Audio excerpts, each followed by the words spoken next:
Hi, I'm Jim, And I'm Hisham, and this is, the Quantumly Leaping podcast. yes, it is. This is our fifth episode for this season, and we're going to talk about a topic that might be one of the very important topics this time and in this era of life, and also specifically this era of the crisis that we're having with COVID-19 and all. And it's about ethics. Um, we want just to touch base about ethics in multiple, multiple angles and multiple ways of life and all of these things. So we just wanted to talk about it because it touches everybody and it's important to talk. And there's not enough talk about it here and there. Apart from some of the events that we went together, Jim and I, the ethics of AI, but that is one aspect that we talk about, but there's a lot that we need to talk about. So without further ado, let's just fire up. And our first topic is about ethics in business. So we hear all about, like for the past few years, we've heard about a lot of unethical business practices. And I also don't want to name names, but one of the biggest things that we've heard, like a lot of grocery stores or clothing stores or stores in general are closing because a lot of online stores are doing business, and many of them, without saying names, of course, are doing very or are accused to follow like very unethical methods of selling. But that goes for a lot of things, and like we have been affected personally, every one of us, by this kind of thing. I mean, a lot of people have lost businesses or they have lost jobs because of that. So, Jim, I know that you told me about a lot of experiences. I think that I want you to share some of those to our audiences. Yeah, well, ethics in business, has been something that I've been kind of more acute of lately. And you know what? It's something that maybe 20 years ago I didn't think anything of it. But last 5 years, I've done a lot of work here in working for different organizations, different special projects. And what I quickly realized is sometimes I worked for, I'll say, Fortune 500 companies. And we're not going to name names, so that's what this is all about. The point is sometimes what I've run into is it was more important that the client be happy, whether we were doing good or bad, than anything else. And it kind of struck me that, I thought the goal was, to make sure that the customer was happy. And I've had some instances where, one instance where we're working with a big client, and we were doing really well. And because we were doing so well, it caused a good problem. Now you figure if he has a good problem, that's a good thing. Well, it turned out to be a bad problem, and some of the particular people working this project were let go, and it was one of me too, and no fault of our own. We didn't do anything wrong. And why I tell you this story is because my phone started ringing. A number of people called me. Like as soon as they called me, they called some other people, and they were dumbfounded that they just went on a list and they picked, 5 people, and they made those calls. Did they realize maybe these 5 people were working hard? They didn't. They didn't put any thought. So there's an ethical realization as to, maybe the hardworking people should have been kept, because there was definitely people who were being lazy, who didn't do anything like that. And I remember how angry I was. Now, it was only one shift, okay, one shift. But in the grand scheme of things, it bothered me. I remember I think I told Hisham about it, and I was upset.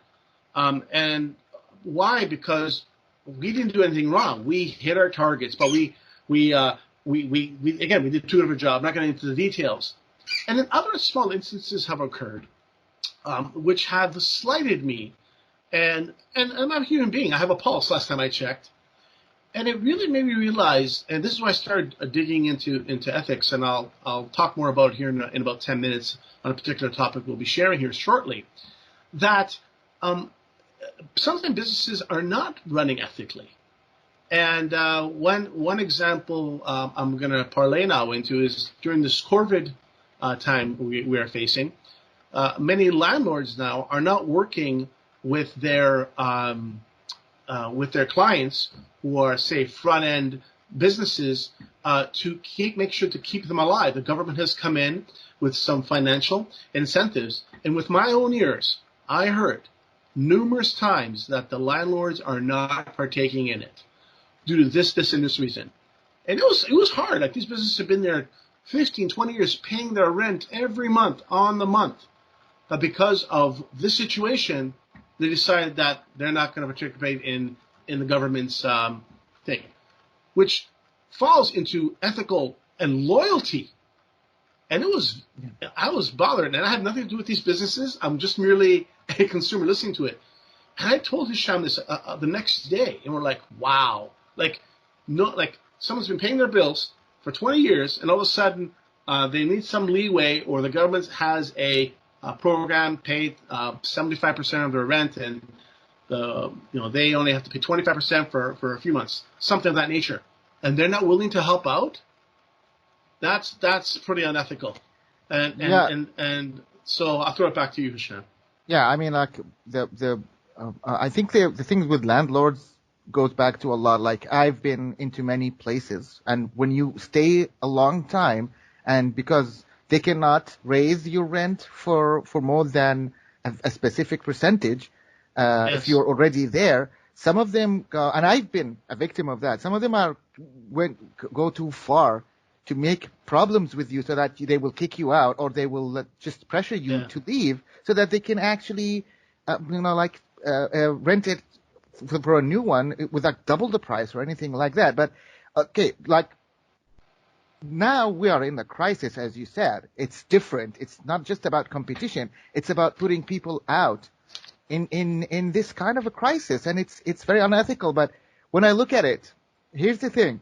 Okay, so the government came in and they say, like, we can help you with that, like 50% or something like that, and 25 from the renter, and it's like 75%. And I get that a lot of them, like, they say, it's like, we're willing to do that. Not all of them, of course, are bad, but they say we're willing, Yes. but we have to also pay mortgages, because we are renting these places because we pay mortgages, because the rent is what pays the mortgages, and we're Yes. all stopped working. And then the banks are not helping. Like the banks, we heard a lot from the banks that they will be helping. Okay, we'll just take off the mortgages. We will take off of your credit card. I personally have not seen anything on my credit cards for that matter. So I'm just going to be like blunt. I'm not going to say the banks or the names, but because I've seen all types of people from all kinds of, who are, clients to all types of banks, and no one noticed anything. I mean, it becomes it's a chain. If you want to be an ethical also, you have to do a chain. So if I cannot say, like, I want to push the landlords to accept that thing from the government and lose a little bit of money just to help the others, but he also have a commitment to the bank, and the bank has to do that. Same things with the insurance companies. Like, they also pay for insurance, right? I mean, I don't own a car, but all of my friends who have cars, they noticed a raise in insurance during this crisis. And they talk about rebates, and it's not clear. And I heard from a friend of mine that not everybody is eligible for a rebate. Like, for what? No one is. I mean, like, most of people do not leave with their cars now. I mean, or they're not using their cars as much. So how would you specify or decide who's eligible or not? And a lot of them, they say, like, oh, we have that tracking app that we would monitor, which create a total different problem.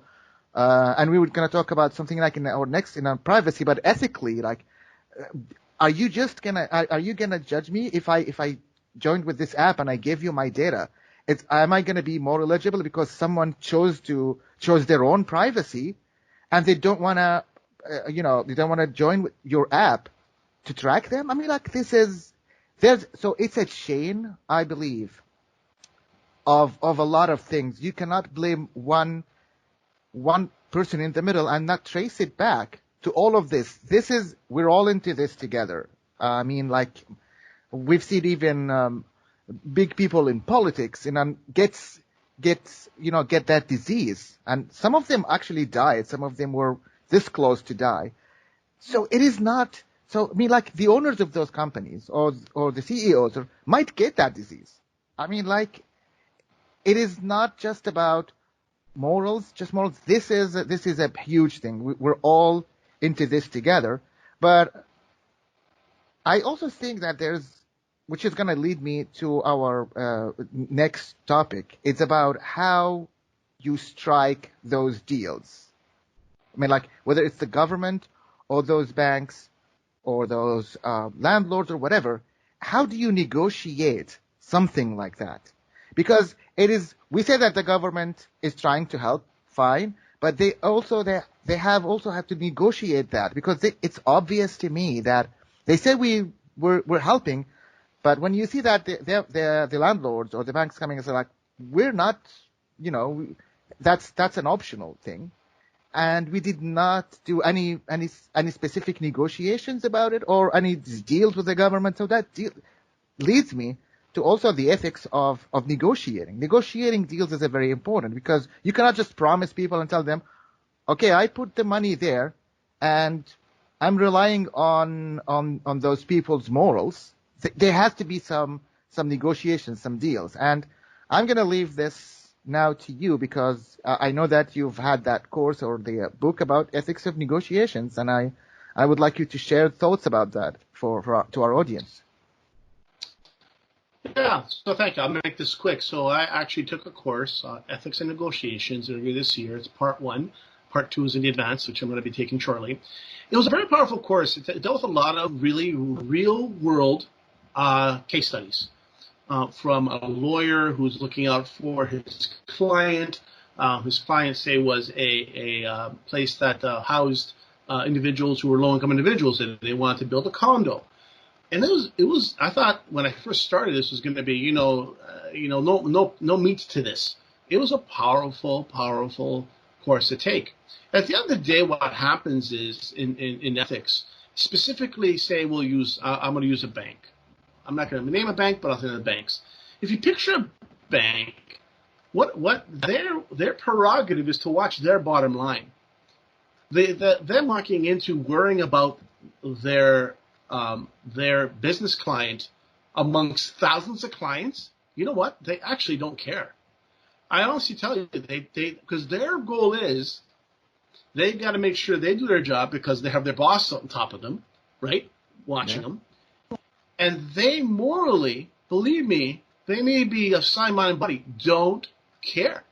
They lose a client, they have 6 more ways to do that.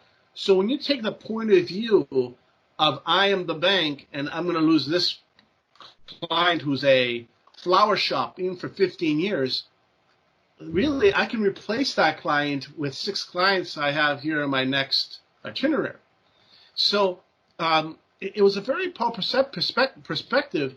I'm not a lawyer, I'm not a doctor and all that, but reading this, the mindset of being a business negotiator. And I've negotiated some business deals. I would say they're big deals, but again, business deals. And let me tell you, I was humbled that I did my homework. And I remember one deal that I was working on, and it wasn't a complicated deal, but I actually asked for some time to read through the contract. And I'll never forget the person I was reading. He started sweating when I was reading through the contract, because something there, I saw him sweat. I saw him, like, I saw the sweat coming down his brow. I'm like, wow. So body language is also important. You learn these things. And I got to like the 50th point, and there was a point regarding cancellation of the contract. And I said, and it was, it kind of tweaked a little bit. And then I read number 56, 57. And by the time I got to the 8th, he was already like, I guess you're not going to do it now, right? He even said no for me because he knew that he didn't bet, the individual didn't bet that I was going to read every line of the contract. Because what? People don't read every line of the contract, right? People hardly read any line. Exactly. But the thing was, as like I think I told you this, Hisham. I don't know. I told somebody about this, and I think it was you. You were lying of laughter because I was lying after with me. I was proud of myself. It was like finally I was acting like a lawyer, right? But it was one of those things that the silence was killing the person in front of me because he knew that he got caught, and I didn't sign the deal.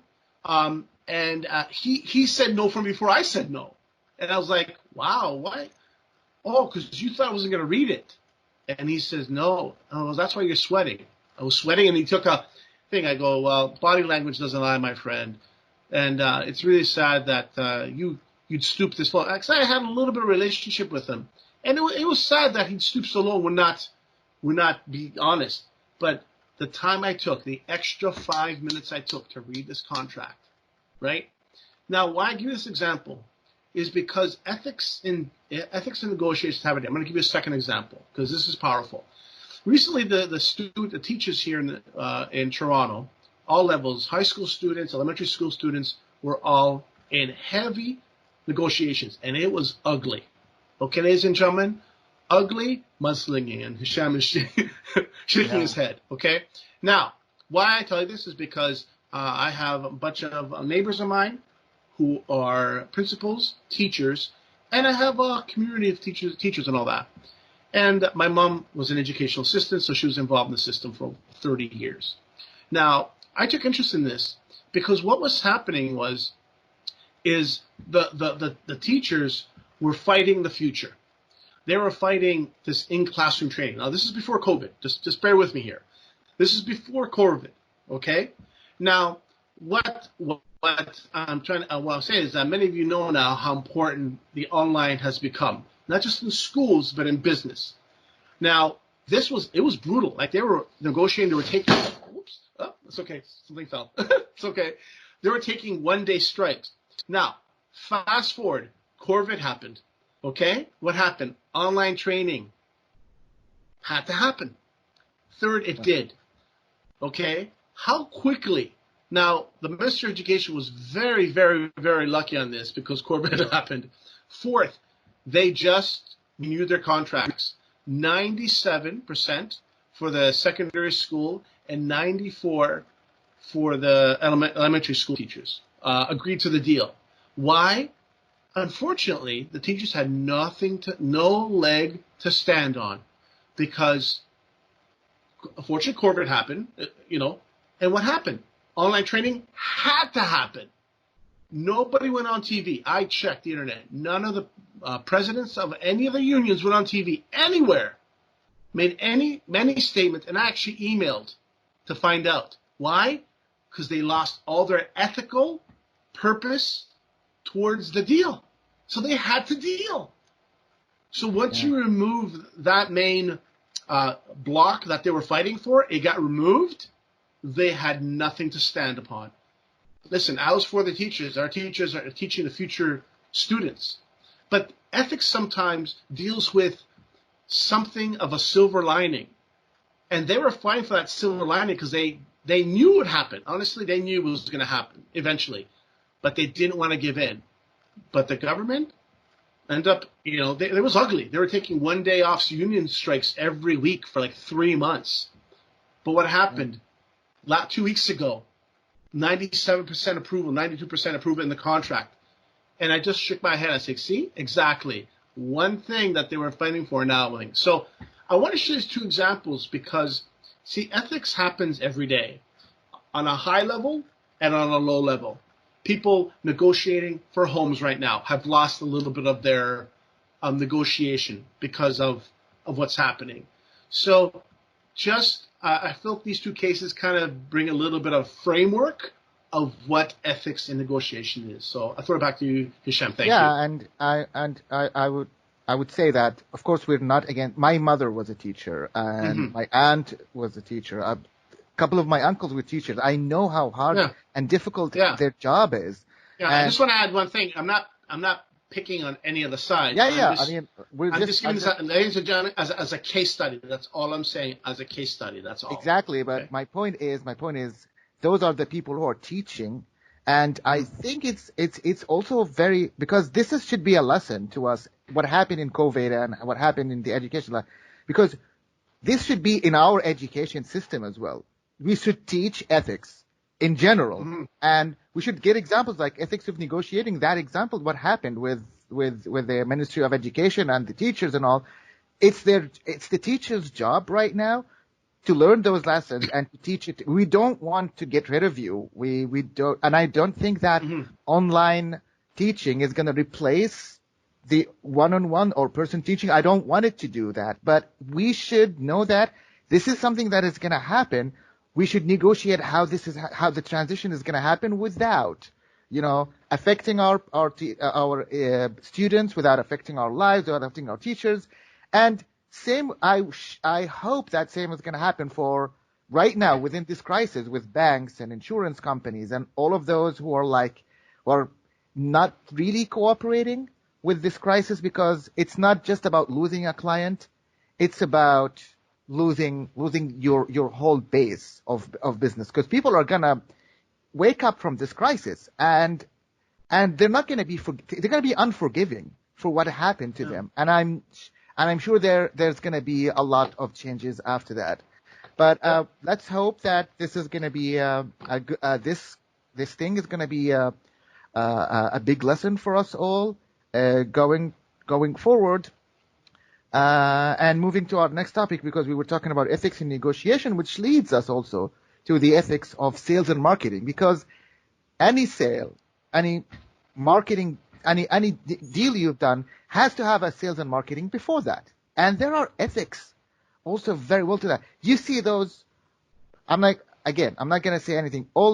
Every trade, whether it's an online trading or retail stores or whatever, they put those ads for you in a way. And sometimes the products are so crappy that they don't actually worth the time looking at them, not to mention buying them with your own money, but they make it feel like you need this in your life. And if you don't buy that product, you're worthless. I mean, it becomes like this. It becomes like so manipulating and so invasive, which was, again, we're going to talk about that in our privacy, how they spy on your data and how they know exactly what you're thinking and push it. But that's also, let's not talk about technology. We're talking about that and how we expose too much. But even if I'm exposing a lot of information to you out of goodwill, that doesn't give you the right to use this information against me, so that you would actually,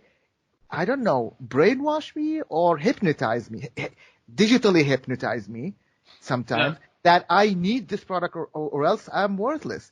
And, you see a lot of stories. You told me sometimes that you or some people of your family bought something on an online store or whatever, and when you received it after a few days, I was like, why that? What was I thinking buying this thing, right? Yeah.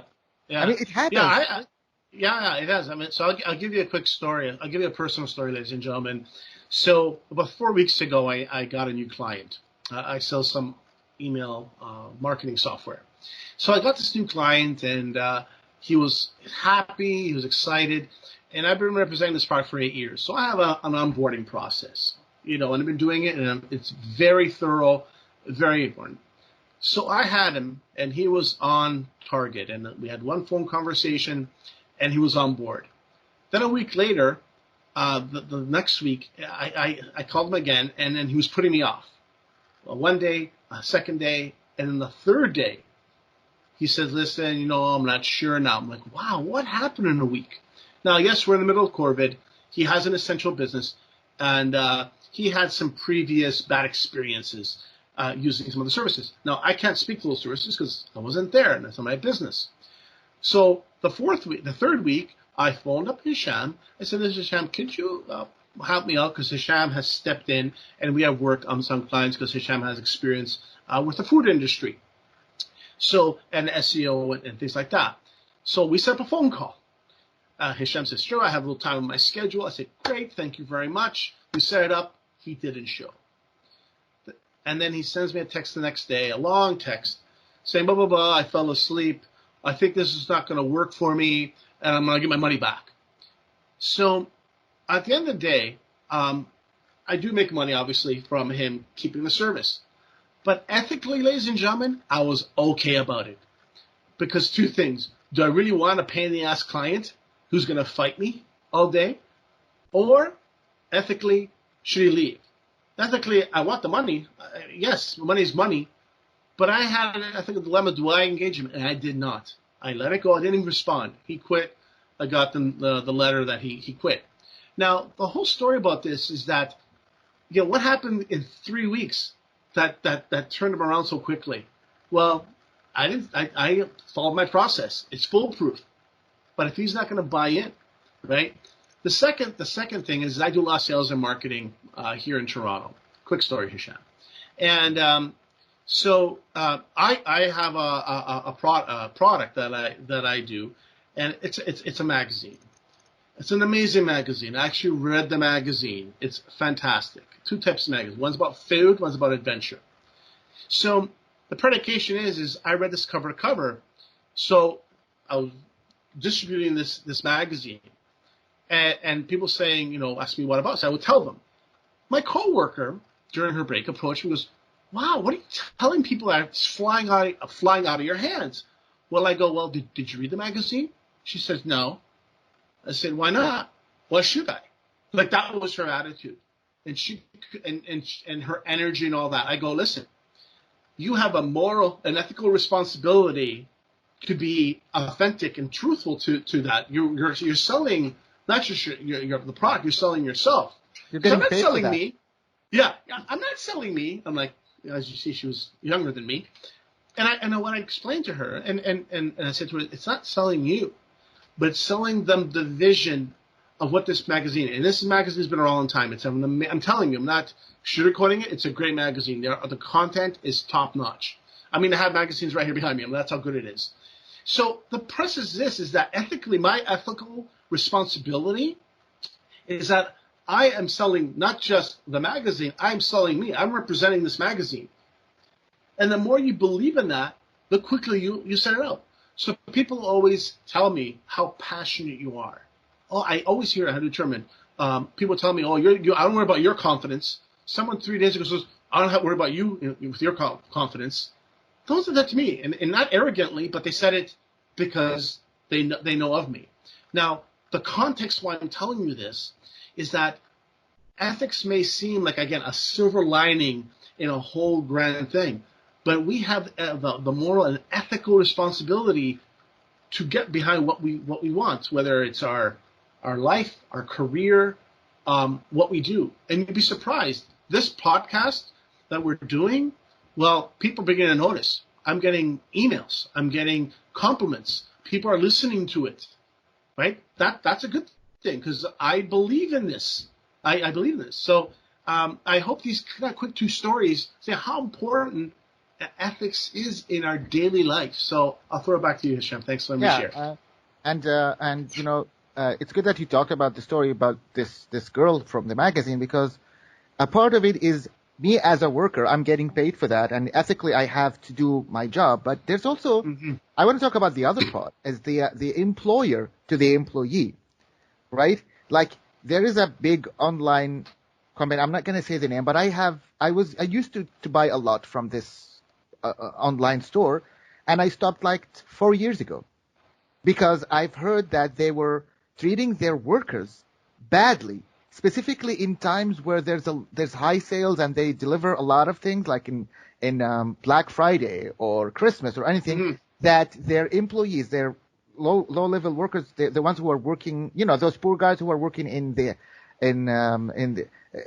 those centers, what do you call them, like the distribution centers and all of this thing, or the workers, and they have to pee in bottles because they couldn't take a 5-minute break to the bathroom, because if they went there, their boss is going to tell them, oh, you know what? You're fired. I can get someone who doesn't take 5 minutes to go to the toilet. And this is a very basic human need.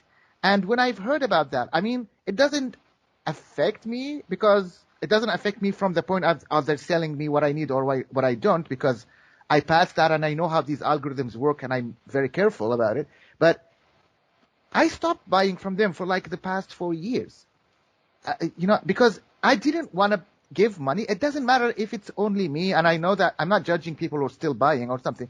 I felt that even for a couple of dollars that I give to those guys, I don't want them because they do not match my ethical understanding of how you should deal with your own employees, right? I mean, like, Can I add another story too? Can I add one more quick story? We have only 40 seconds for that, Okay. for this topic. Okay. Next time. Go ahead. Next time. Yeah, we'll have just to okay. let our audiences that we're planning also to have some of these topics in separate kinds of separate episodes for that matter. But we're basically this season also is to touch down on these topics and see how they react. But we will go there. But as I told you, I stopped buying from them, and you know what? For 4 years, I used to buy a lot, and now it's like I'm doing fine without them. I don't need them. I switch to other companies sometimes, or to buy from retail directly, even though sometimes it's a little bit higher in price. And there are some other providers online who are not doing these unethical things to their employees, or even unethical things to other competitors, which is what I've heard about that company. But I'm doing fine, and I stuck to my own principles. And I'm doing fine. That's what I'm saying, which is now also leads us to our next and last topic, is also ethics in AI. Because, all of those companies, as we said, they're using AI to target you, to micro-target you for selling these things. The amount of the data they collect on us is huge. I mean, I cannot say, it's gigantic, and we're giving this data, whether we know it or not. I mean, like, because we say like, oh, we trust that they're not going to use it badly. Trust is a nice human being kind of I don't know, it's good to trust people. That's what I want to say. I don't know what to say, because sometimes it's been used against us. So you trust those companies on your data, you trust them on what you put online or your own opinions. They use it against you, and they use AI and those algorithms that manipulate. And I know that we talked about it a little bit, and the book, The Weapons of Mass Destruction, and how they use that against us. And this is also a very unethical thing. And it's not just on those companies who do the sales because they want to sell people, but there should be also some boundaries on the companies who also develop these things for them, And I want to throw it back to you, because I know that you have. Yeah. So basically, I'll share. So one thing, of listeners and people who are watching this, watch our previous event. We did a podcast on employment in the 21st century. We talked huge about the weapons of mass destruction, a huge discussion. Now, the reason I want to talk about AI is I have just been learning more about AI in the past year and a bit. And it has been a fascinating experience. I've been to some events that Hisham and I have covered. And just before COVID, I had been to about 3 events. And it was fascinating for me. It was a little nervous in the beginning, to admit, but I took some notes. And actually, Zach Limpton from the Colin from Pittsburgh, the Carnegie Mellon, came down and spoke at the ethics for the University of Toronto, and it was a great talk. Now, there's a book called Weapons of Mass Destruction, and I highly recommend taking a look at it. But it was giving an example of how AI basically is taking the context of what's happening and to get a result. And again, listen to that, because we go in depth and all that. But AI now is something that is more, people are not just a buzzword anymore. Now it's actually a strong reality. Even during this COVID situation, we have spent a lot of time on modeling. Now, modeling, why I'm mentioning modeling very quickly is I've done some work on modeling before COVID happened, and just so it turns out I understand and I've done some research on it. Now, why modeling happens? Because modeling relies on what? AI. Because they take certain statistical information and then to see what will happen. Well, how that happens, ladies and gentlemen, is an AI algorithm is projecting the number of people who are going to get sick, who will die to it. Okay? So what has happened, you know how many systems there are over the world? There are about 6 different systems that are doing this modeling. And guess what happens, ladies and gentlemen? 6 different answers as to when the peak will be, when will it flatten, when will it dip, when will it flatten the curve. So what's caused, for me, concern is the anxiety and the nerve-wracking as who to believe and when. Because we're being cooped up here, ladies and gentlemen, for almost 8 weeks. Okay, yes, we go for walks and all that. But I'm telling you, we're relying on this information. For now, they're reopening as of Monday. Some of the businesses in the Ontario region. But what's fueling this is AI. Now, the ethical and moral dilemma on this is how these numbers are used, okay, and implemented. And unfortunately, I was telling Hisham this, I think there's a lot, and I actually read this in an article today, I think there's some political and some egotistical crossover. And they mentioned in a paper here, I won't mention one that I read, that they said, who's really in charge of Ontario? Is it the Premier or is it the Health Department? And it seems to be a friction clash. or a clash. And we're talking about millions of people who are watching the news who are wanting the right information. That is very, very, I don't want you, I'm trying to word, it's very worrisome. So this is where this ethical realization of people are getting anxiety because they're tired of hearing the health department saying, we don't know when we're going to open up. It's going to be in 2 weeks. We want a downturn. Well, people, have kids. People have lives. People need to get out. My nephew has completely I went to go see him a few days ago. His structure, ladies and gentlemen, is completely out of whack.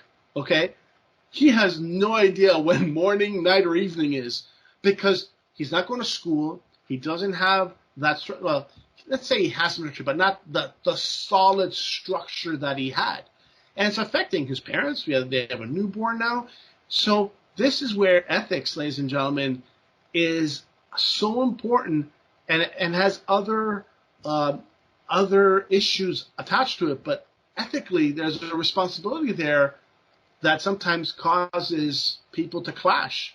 So I'll throw it back to you, Hisham. And everybody knows maybe by now that AI is just the interface of what you see. AI relies on data.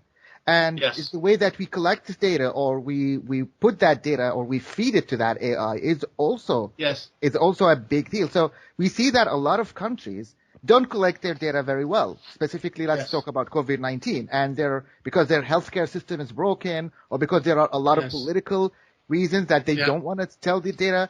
There's a lot of countries, they hide information on the real number of cases, and if we took them for granted that their words are like, yes, this is what the real number, that is going to affect the whole world, because if the numbers are getting higher and suddenly we say like we're going to get back to normal at one time, but those people, there are problems in those countries and the world is too much open, and the people are going to traveling from and to those countries, and we're going to have another outbreak, maybe even worse than this.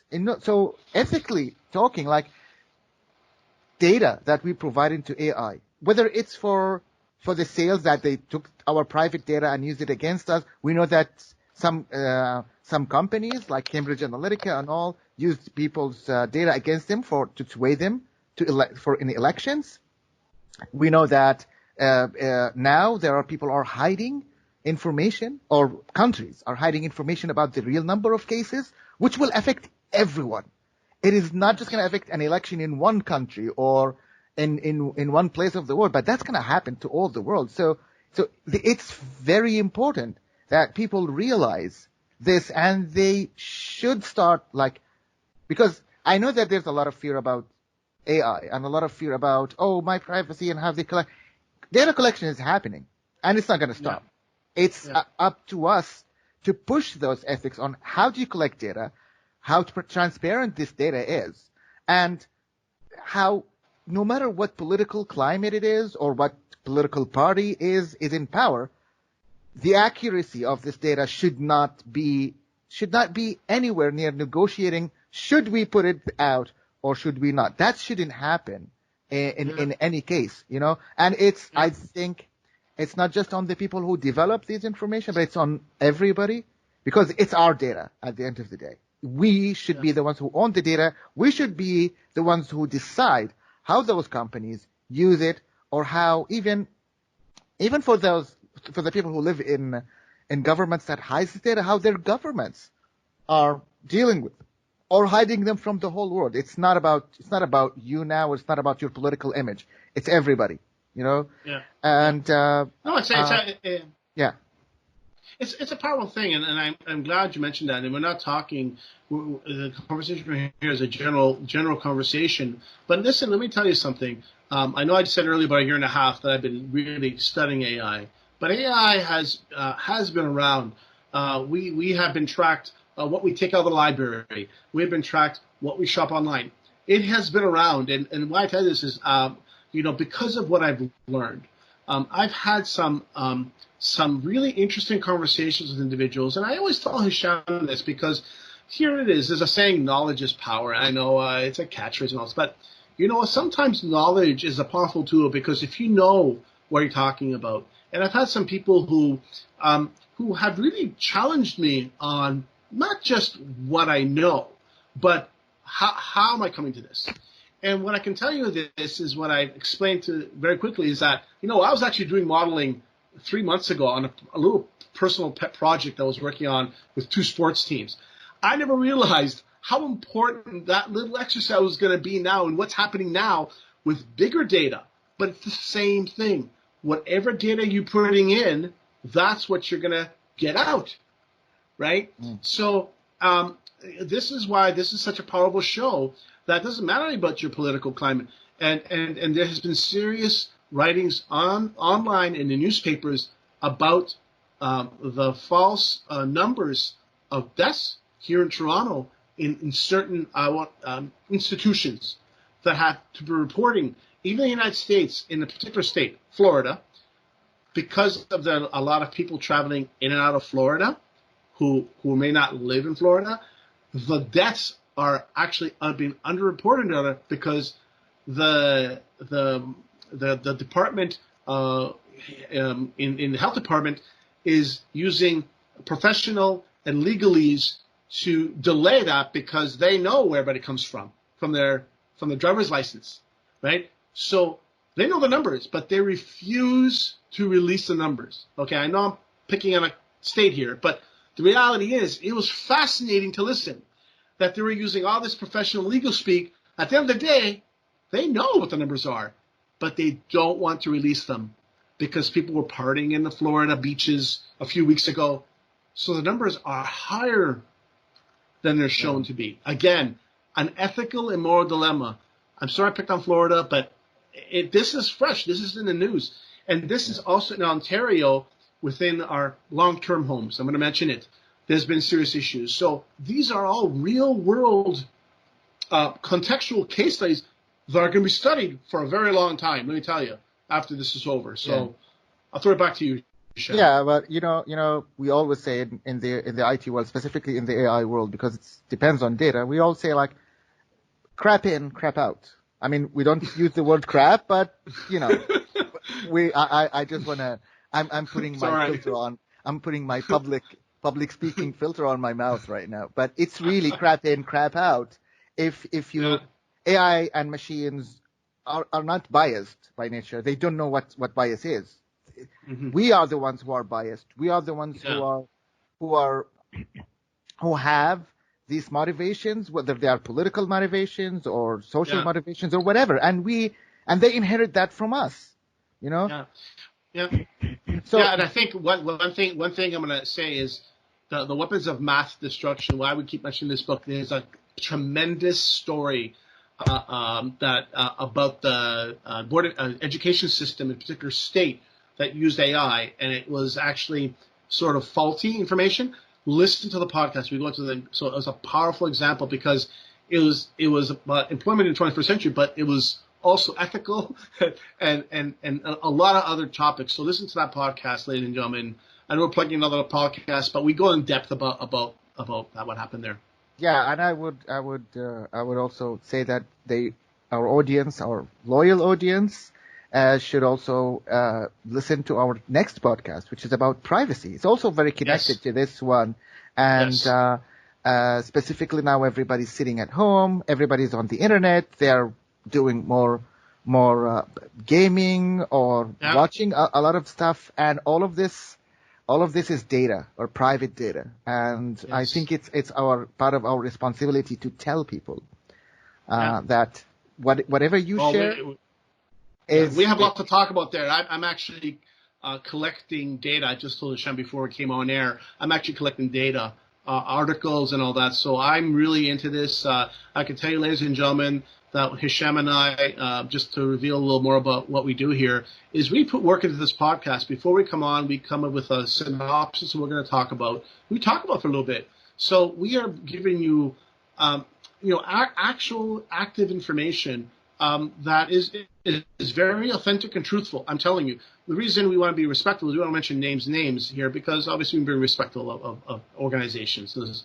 Listen, they're not all bad, okay? They're just maybe not making ethical decisions. So that's why we've been very careful with our language and not mentioning people.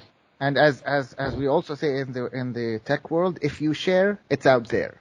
So we'll just have to leave people with this, preparing ourselves to the next episode. I hope you will all tune into it.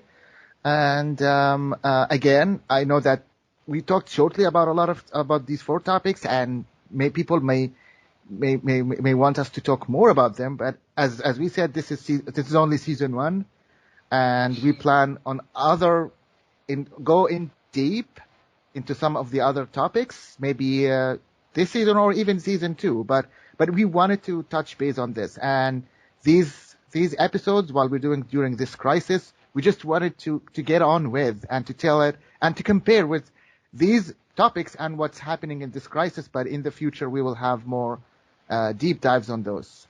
With that, I will leave our audience with a goodbye and last word, Jim. Thank you again for everybody for listening. This was a powerful discussion on ethics in numerous ways, and look forward to speaking on our next podcast. So I'm Jim. And I'm Hisham. And this is Quantity Leaping Podcast signing off. See you next episode.